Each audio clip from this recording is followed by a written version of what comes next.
On marche dans la rue, on se croise, pas de sourire, pas de regard, non surtout pas. On regarde devant soi. Un gars peut crever par terre, il sera trop bas pour qu'on le voie. Il est majeur, c'est bon, c'est un homme, elle est majeure, elle est prête, elle doit s'adapter sans apprendre à la vie d'adulte.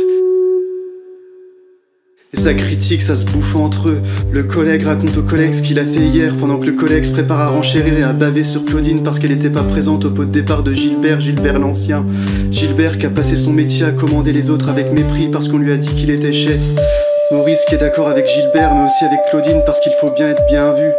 Et ce collègue qui crache sur l'autre et l'autre qui en fait de même avec lui, et lui qui affirme que le président est un con, qui a toujours pas compris que le monde est gouverné par les banques et la bourgeoisie.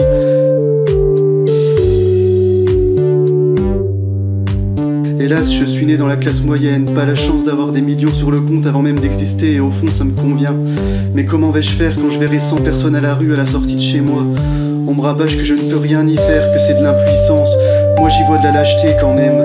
Bien sûr, on ne peut pas sortir des pièces à chaque passant qui n'a plus le droit à l'alimentation, ça marche pas comme ça. Alors je vous le demande, que fait-on? Je m'adresse à vous les hauts classés.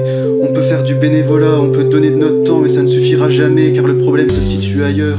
Au fond, je suis sûr qu'il y a du bon dans chacun de nous, nous ne sommes pas de mauvaises graines. Mais ce soir, j'ai décidé d'être un lâche, juste pour une évasion. Je m'en vais au loin, je quitte les pays occidentaux avec un peu d'argent, car on va pas se mentir, on n'est rien sans. On va pas se mentir, on n'est rien sans. Et puis je décide de tout jeter finalement et de me mettre à nu. Je m'imagine dans un lieu que tu dois t'imaginer. Pense à quelque chose qui te ferait plaisir là sur l'instant. Repense à la première fois que tu es tombé amoureux, tu sens comme ça prend aux tripes. Maintenant pense à une période dans ta vie que tu souhaiterais revivre.